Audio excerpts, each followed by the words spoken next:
Assalamualaikum warahmatullahi wabarakatuh. Alhamdulillahirabbil alamin. Asyhadu an la ilaha illallah wa asyhadu anna Muhammadar Rasulullah. Raditu billahi rabba wa bil islami dina wa bi Muhammadin nabiyya wa rasula. Rabbi shrah li sadri wa yassir li amri wahlul 'uqdatam min lisani yafqahu qawli.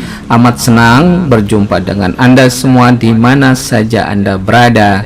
Kita kembali sharing ya sesuatu yang sangat menarik ya tentang rumen ya sebagai alat pencernaan fermentatif ternak ruminansia. Ya, aneh ya, bisa merubah rumput menjadi daging, menjadi susu dan produksi lainnya ya. Luar biasa sebetulnya ya. Oke, kita akan bahas apa sih yang terjadi di dalam rumen ini. Nah, rumen merupakan salah satu bagian dari sistem pencernaan pada hewan ternak ruminansia, sesuatu yang sangat amat luar biasa, seperti pabrik yang bisa mengolah bahan serat kasar selulosa menjadi produk yang sangat berharga tentunya ya. Ya, ruminansia itu apa saja? Termasuk di situ ada sapi, domba, kambing dan rusa ya, termasuk kerbau. Nah, sistem pencernaan ruminansia sangatlah unik atau unik, sangat luar biasa dan berbeda dengan sistem pencernaan hewan lainnya ya. Rumen berperan sebagai pusat fermentasi dalam pencernaan hewan ruminansia ini ya. Jadi seperti tabung fermentor yang sangat besar dan luar biasa ya. Nah, berikut ini adalah beberapa fungsi utama rumen sebagai alat pencernaan fermentatif pada ternak ruminansia. Yang pertama itu adalah fermentasi mikroba. Ya, di situ ada mikrobanya ya. Jadi rumen merupakan lingkungan yang sangat cocok ya untuk pertumbuhan dan aktivitas mikroorganisme tertentu, seperti di dalamnya yang dominan itu bakteri, kemudian ada protozoa dan fungi dan bahkan juga ada virus ya. Nah, mikroorganisme ini yang akan membantu dalam proses fermentasi serat selulosa, hemiselulosa yang terdapat pada hijauan pakan ini ya, akan diolah nantinya ya, pakan yang kasar yang dikonsumsi oleh hewan ruminansia dan dihasilkan nanti produk energi dalam bentuk VFA atau volatile fatty acid. Kemudian yang kedua ya, pencernaan serat. Rumen memecah dan mencerna serat selulosa dari pakan kasar seperti ada rumput ya, ataupun ada jerami yang sangat keras dan kasar ya, menjadi bentuk yang lebih mudah dicerna dan diserap oleh ternak kita. Nah, mikroba dalam rumen memiliki kemampuan untuk menghasilkan enzim pencernaan yang membantu dalam proses ini. Nah,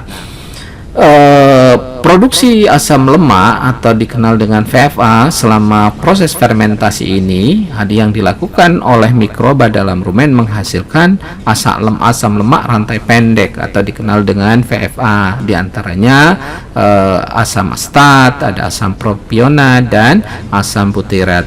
Asam lemak ini kemudian dapat diserap oleh hewan atau ternak dan digunakan sebagai sumber energi untuk beraktivitas, baik untuk hidup pokok ataupun untuk produksi daging ataupun untuk produksi susu dan lain-lain untuk kebutuhan hidup ternak tersebut.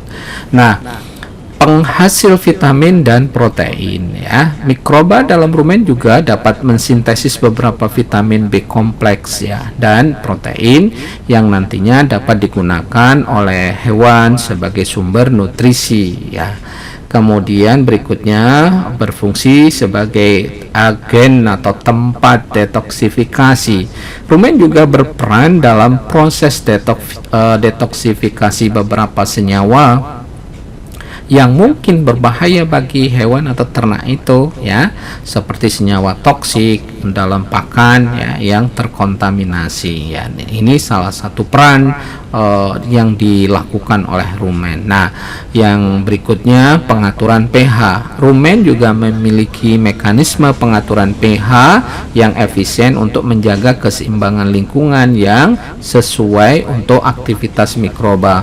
Nah, produksi asam oleh mikroba dapat menurunkan pH dalam rumen, tetapi hewan ruminansia memiliki sistem buffering yang efektif untuk mencegah penurunan pH yang terlalu ekstrim. Dengan demikian, rumen merupakan komponen yang sangat penting dalam sistem pencernaan hewan ternak ruminansia karena berperan dalam memecah pakan kasar menjadi nutrisi yang bermanfaat dan dapat diserap dan dimanfaatkan oleh hewan atau ternak yang kita pelihara tentunya ya. Oke, sekarang fermentasi mikroba. Fermentasi mikroba adalah proses biokimiawi yang di mana ya mikroorganisme seperti bakteri, protozoa, fungi itu akan mengurai substrat organik yang kompleks menjadi produk yang lebih sederhana melalui serangkaian reaksi kimia. Dalam konteks sistem pencernaan hewan ruminansia, fermentasi mikroba menjadi nanti atau terjadi terutama di dalam rumen prosesnya. Nah, berikut ini beberapa poin ya penting tentang fermentasi mikroba ini ya. Yang pertama, pencernaan serat. Mikroba dalam rumen memiliki kemampuan yang luar biasa untuk mencerna serat ataupun selulosa yang terdapat di dalam pakan kasar ya, serat kasar seperti rumput, jerami ataupun produk konsentrat yang tinggi serat ataupun yang lain ya, yang tidak dapat dicerna oleh enzim pencernaan hewan. Nah, bakteri dalam rumen menghasilkan enzim selulase ya, yang memecah selulosa menjadi gula sederhana yang kemudian dapat diserap dan dicerna oleh mikroba ternak tersebut ya. Yang kedua, di situ di dalam rumen termasuk akan diproduksi asam lemak atau volatile fatty acid selama proses fermentasi. Jadi mikroba nantinya akan menghasilkan asam lemak rantai pendek seperti asam asetat, asam propionat dan asam butirat sebagai hasil sampingannya dari proses pencernaan substrat organik kompleks ya. Asam lemak ini merupakan sumber energi utama dan penting ya bagi ternak ruminansia. Nah, di dalam rumen juga terjadi metabolisme protein. Mikroba juga dapat mencerna protein yang terdapat dalam pakan untuk memperoleh asam amino, di mana sebagian asam amino ini akan digunakan oleh mikroba itu sendiri untuk pertumbuhan dan reproduksi ya. Sementara sisanya akan digunakan oleh ternak ruminansia setelah mikroba dirombak di dalam rumen atau setelah terfermentasi menjadi produk yang lebih sederhana ya, dikenal dengan protein bypass atau bypass protein atau nanti protein mikroba ya, terutama ya dikenal dengan protein mikroba nantinya. Kemudian berikutnya fermentasi karbohidrat. Mikroba juga dapat mencerna karbohidrat yang kompleks seperti pati, glikogen atau polisakarida yang lain yang terdapat dalam pakan. Fermentasi karbohidrat ini akan menghasilkan produk sampingan seperti asam organik dan gas metan. Yang ini juga harus dikendalikan gas metan ini karena disinyalir bisa mengganggu lingkungan nantinya ya. Berikutnya di dalam rumen ini terjadi penguraian senyawa beracun di mana mikroba dalam rumen dapat membantu dalam mendetoksifikasi beberapa senyawa beracun yang terdapat dalam pakan sehingga dapat meningkatkan toleransi hewan ruminansia terhadap pakan yang mungkin mengandung senyawa berbahaya. Jadi fermentasi mikroba dalam rumen adalah aspek kunci dari sistem pencernaan ternak ruminansia yang memungkinkan ya, mereka untuk memanfaatkan pakan yang mengandung serat kasar yang tinggi dengan efisien nanti dan akan menghasilkan produk-produk yang dapat digunakan sebagai sumber energi dan nutrisi ternak ruminansia. Nah, sekarang kita bicara produksi volatile fatty acid atau VFA dalam rumen. Nah, produksi asam lemak rantai pendek atau VFA dalam rumen adalah salah satu hasil utama dari proses fermentasi mikroba pada hewan ruminansia, di mana VFA ini adalah senyawa asam organik dengan rantai karbon pendek yang utamanya terdiri dari asam asetat, ada asam propionat dan butirat. Nah, produksi VFA dalam rumen memiliki peran penting dalam menyediakan energi bagi hewan ataupun ternak ruminansia. Berikut ini beberapa hal yang perlu dipahami kita bersama ya tentang VFA ini ya. Yang pertama, asam asetat. Asam asetat merupakan VFA yang paling banyak ya. Ya, perlu diingat asam asetat ini adalah asam lemak yang merupakan VFA paling volatile fatty acid yang paling banyak dihasilkan dalam proses fermentasi di dalam rumen. Nah, mikroba dalam rumen menguraikan substrat organik sebagai serat selulosa menjadi asetat sebagai salah satu produk utamanya. Nah, asam asetat kemudian dapat diserap oleh epitel rumen dan digunakan sebagai sumber energi oleh hewan ataupun ternak. Nah, kemudian asam propionat ini juga merupakan VFA yang penting di dalam produksi energi bagi ternak ruminansia. Nah, produksi asam propionat ini terutama berasal dari fermentasi substrat yang mengandung karbohidrat. Nah, seperti misalnya pati dan glikogen. Nah, propionat ini memiliki peran khusus dalam proses gluconeogenesis ya di hati ternak ruminansia, di mana dia dapat diubah menjadi glukosa untuk digunakan sebagai sumber energi ya. Jadi di prosesnya. Nah, ini bisa menjadi strategi bagaimana pemberian pakannya. Kalau kita mengarahkan ternak pedaging, kita arahkan ke produksi propionat ini ya.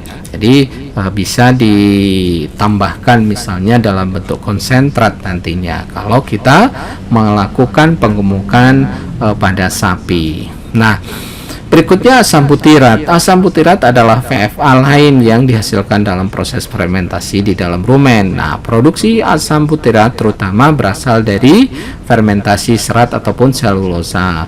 Butirat juga merupakan sumber energi yang penting bagi hewan ruminansia dan dapat diserap oleh epitel rumen. Nah, yang keempat ini ya ada rasio VFA. Proporsi relatif setiap jenis VFA dalam rumen dapat dipengaruhi oleh jenis pakan yang diberikan ataupun yang dikonsumsi oleh ternak ruminansia. Misalnya ya, di dalam ransumnya mengandung lebih banyak serat selulosa, cenderung nanti menghasilkan lebih banyak asam asetat dan asam butirat. Nah, sementara diet atau ransum yang kaya karbohidrat cenderung lebih banyak asam propionat. Jadi, ini bisa dijadikan strategi di dalam memformulasi ransum. Kalau misalnya kita arahkan mau ke produksi susu, bisa kita arahkan nanti dengan pakan yang diharapkan produksi VFA-nya itu banyak asam asetat dan butirat ya. Sementara kalau misalnya kita melakukan penggemukan pada sapi, domba ataupun kerbau, kita berikan pakan yang banyak mengandung sumber karbohidrat ya dalam bentuk konsentrat yang diharapkan nanti didapatkan asam lemak, yaitu asam propionat atau VFA-nya dalam bentuk asam propionat. Nah, yang berikutnya adalah pengaturan pH. Produksi VFA dalam rumen juga mempengaruhi keseimbangan pH rumen. Peningkatan produksi VFA dapat menyebabkan penurunan pH yang dapat mempengaruhi kesehatan rumen dan kinerja pencernaan hewan ruminansia. Oleh karena itu, penting untuk menjaga keseimbangan produksi VFA dan pH rumen yang sehat ya. Oke, kita lanjutkan lagi ya. Produksi VFA dalam rumen adalah salah satu mekanisme utama ya di dalam ternak ruminansia, di mana dia bisa memanfaatkan substrat organik kompleks ya dari pakan atau dari hijauan pakan mereka untuk memenuhi kebutuhan energi mereka. Nah, pemahaman ini ya penting ya, di dalam proses ini penting untuk manajemen nanti, manajemen pakan, formulasi langsung yang efektif dan kesehatan rumen yang optimal pada ternak ruminansia. Nah, permukaan luar rumen seperti yang digambarkan di dalam kajian sebelumnya ditandai dengan adanya celah yang sesuai dengan batas yang menonjol di permukaan sebelah dalam rumen yang disebut dengan pilar, sehingga rumen seolah-olah dibagi menjadi kantong-kantong ya. Jadi yang ada di dalam rumen itu. Nah, selain itu permukaan dalam rumen juga tidak halus, tetapi terdiri dari tonjolan halus yang disebut dengan papillae yang berfungsi untuk memperbesar ataupun memperluas ya permukaan dinding rumen sehingga absorpsi produk fermentasi seperti volatile fatty acid ya, yang jelas tadi sudah dijelaskan di depan. Kemudian ada nitrogen amonia ya, NH3, ada CH4 ya, metan ya. Kemudian karbon dioksida atau CO2 akan menjadi lebih besar nantinya. Jadi di dalam proses pemanfaatannya tersebut ya. Kemudian secara anatomis fisiologis, rumen diciptakan sedemikian rupa untuk apa? Untuk dapat menampung bahan pakan yang berasal dari tanaman dalam jumlah yang relatif banyak dan memiliki kondisi yang cocok untuk kehidupan populasi mikroba ya, sehingga mempunyai spesialisasi yang tinggi untuk memproses yang awalnya bahan-bahan pakan dari tanaman yang dikonsumsi oleh ternak kita ya, atau ternak ruminansia.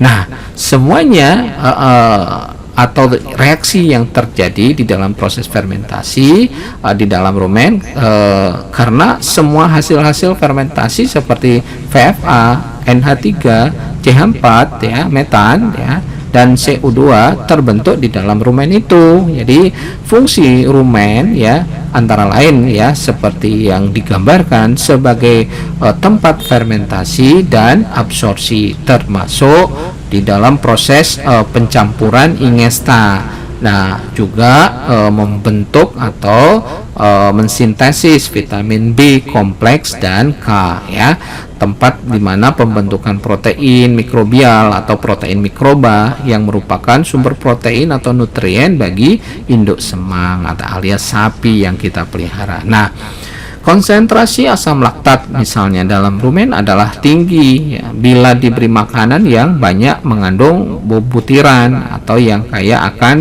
gula atau karbohidrat fermentable. Nah, asam asetat dan asam butirat adalah ketogenik ya, sedangkan asam propionat adalah anti ketogenik. Nah, ini nanti harus dibuat strategi ya seperti yang dijelaskan di depan.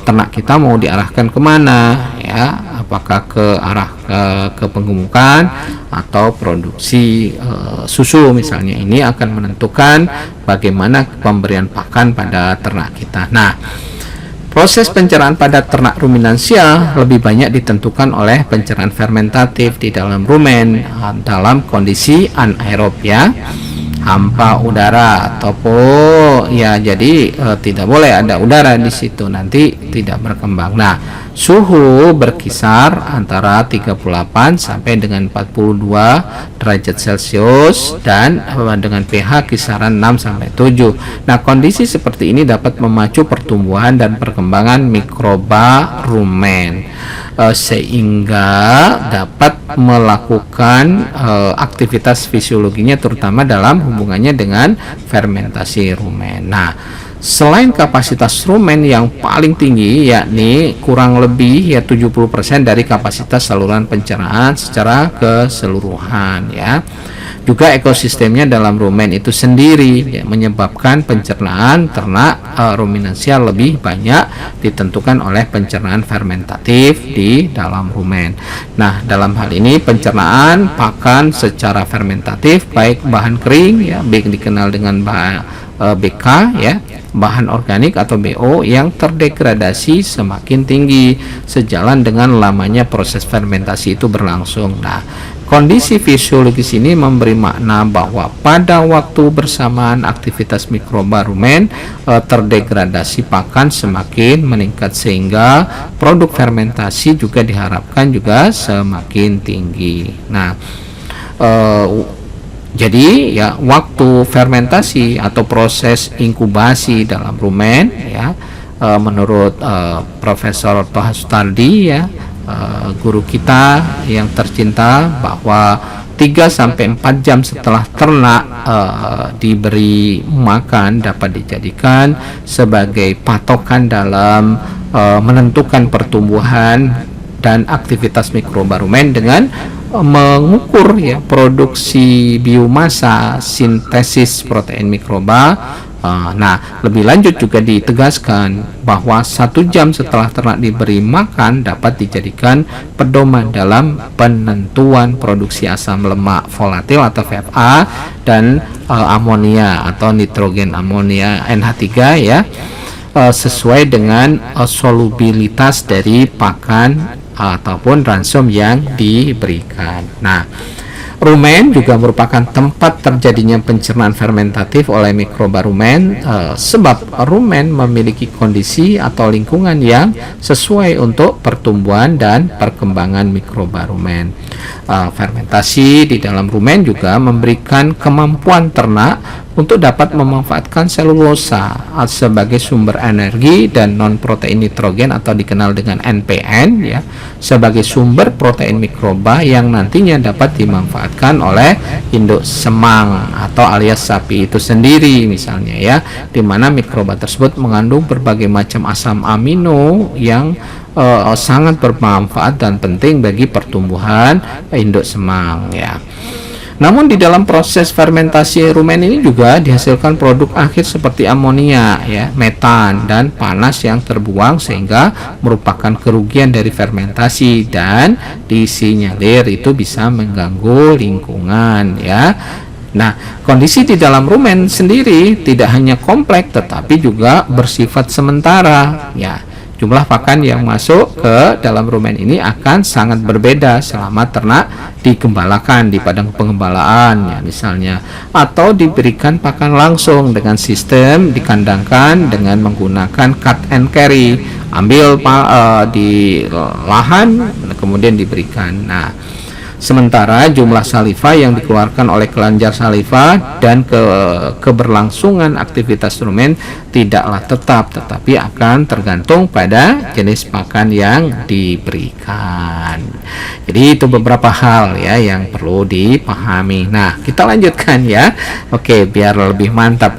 Walaupun kondisi rumen ini kompleks dan banyak dipengaruhi oleh beberapa faktor, namun bisa diperkirakan kondisi secara umum, yaitu yang pertama, temperaturnya kisarannya sekitar 138 sampai 41 derajat dengan suhu rata-rata sekitar 39 derajat. Nah, yang kedua, pH rumen mencapai 7 jika diberikan pakan atau hijauan makanan ternak, dan bisa mencapai pH yang lebih rendah sekitar 4 sampai 6 ya jika diberikan pakan konsentrat. Nah, yang ketiga, potensial redox yang sangat rendah, yaitu sekitar minus 390 milivolt yang mencerminkan keadaan reduksi ya yang kuat sehingga oksigen tidak ada. Jadi fase gas tersusun dari karbon dioksida 50-70% dan sisanya merupakan gas metan ya. Nah, di mana asetat ditemukan dalam konsentrasi yang terbesar di dalam rumen diikuti oleh propionat dan butirat. Asam lemak rantai pendek ini dengan pasif diserap melalui dinding rumen dan laju serapan tersebut tergantung pada panjangnya rantai. termasuk pH dan konsentrasi. Pada pH 6,5 atau di bawahnya, asam lemak memiliki rantai panjang diserap pada suatu tingkat yang lebih tinggi. Hanya pada pH di atas 6,5 kemudian dan tingkatnya serupa. Nah, pada umumnya asam tidak terurai ya, lebih atau dengan cepat diserap.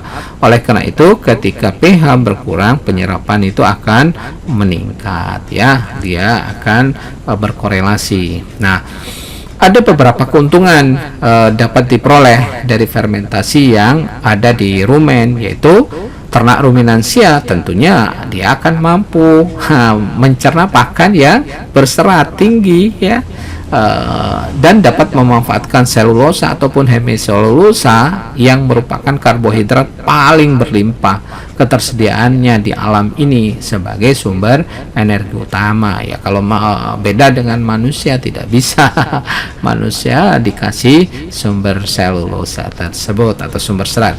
Kemudian dalam menghasilkan protein berkualitas tinggi dari bahan yang berkualitas proteinnya rendah atau NPN, dan mendaur ulang produk akhir seperti akhir nitrogen ya, dan mampu juga menyediakan semua komponen dari vitamin B kompleks ya, jika cukup tersedia mineral kobal atau dikenal dengan cyanokobalamin ya, di dalam proses dan disintesis vitamin B12. Nah, sedangkan kerugian dari proses fermentasi ini adalah ternak ruminansia menghasilkan sebagian besar harinya untuk mengucah makanan ya, dikenal dengan memamah biak atau ruminasi ya, sekitar 4-7 jam per hari, dan memamah biak atau mengunyah kembali ya, regurgitasi, rediglutasi, kemudian di antaranya dia melakukan mastikasi atau sekitar 8 jam per hari. Cukup panjang ya. Jadi sepanjang hidupnya digunakan memamah biak atau ruminasi, maka dikenal dengan ternak ruminansia. Nah, membutuhkan mekanisme yang kompleks ya agar fermentasi tetap berlangsung efektif, seperti satu ya, membutuhkan air liur yang atau saliva ya yang bersifat alkali dalam jumlah yang cukup banyak. Nah, ini juga strateginya untuk ternak kita, ruminansia kita berikan air minum yang et libitum, jangan dibatas-batasi ya. Jadi dia biar minum sesuka dia kalau pas membutuhkan. Nah, yang kedua, kontraksi yang kuat untuk mencampur pakan di dalam rumen ya. Yang ketiga, mekanisme untuk menghilangkan gas hasil fermentasi seperti pengunyahan kembali dan penyerapan hasil akhirnya. Oke, di dalam proses fermentasi itu ada 3 hal yang paling utama yang perlu kita ketahui ya, yang dilakukan oleh mikroba rumen ini. Yang pertama, sintesis protein mikroba, sehingga di dalam tubuh mikroba terbentuk asam-asam amino yang nantinya ketika mikroba tersebut mati dapat dimanfaatkan oleh induk semang. Kemudian yang kedua, sintesis protein dari sumber non protein nitrogen atau dikenal dengan NPN. Nah, yang ketiga adalah sintesis vitamin B ya. Nah, seperti yang diketahui bahwa fermentasi terjadi pada kondisi anaerob ya, tanpa oksigen, dengan produk utama dari fermentasi karbohidrat adalah volatile fatty acid ya, serta nantinya akan didapatkan produk asam laktat ya, kemudian ada juga karbon dioksida dan gas metan ya. Ini harus hati-hati di dalam proses strategi pemberian pakannya agar kita tidak dikecam nanti karena merusak lingkungan. Nah, ini yang dikhawatirkan ya, tapi bisa dengan strategi pemberian pakan yang benar. Kemudian VFA dari asam astat, ada asam propionat dan asam buterat yang merupakan sumber energi utama bagi ternak ruminansia, di mana rasio VFA berbeda menurut pakan yang diberikan, walaupun ya produksi asetat selalu akan lebih tinggi atau paling tinggi dibandingkan dengan propionat ataupun butirat. Nah, Pemberian pakan dengan serat tinggi, kira-kira perbandingan asetat, propionat, dan butiratnya adalah misalnya dengan rasio 70 asam astat, 20 asam propionat, dan 10 asam butirat. Mungkin sampai di sini dulu ya sharing kita, semoga bermanfaat ya. Nasrun minallah fatun qarib. Wassalamualaikum warahmatullahi wabarakatuh.